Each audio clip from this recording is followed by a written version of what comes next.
দুপুরবেলার ভয়াবহ তাপে দূর পাহাড়ের অরণ্যের মাটি ফেটে যাচ্ছিল।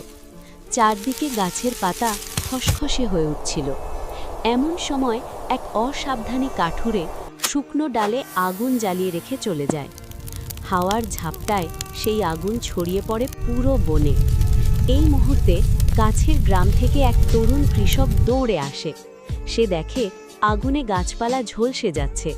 কৃষক বুঝল, অরণ্য রক্ষা না করলে পুরো পাহাড়ি এলাকা ধ্বংস হয়ে যাবে।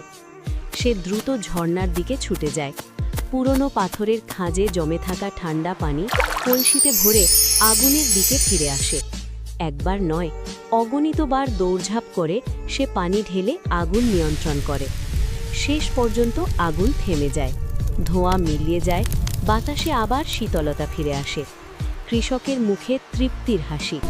অরণ্যকে বাঁচাতে পেরে সে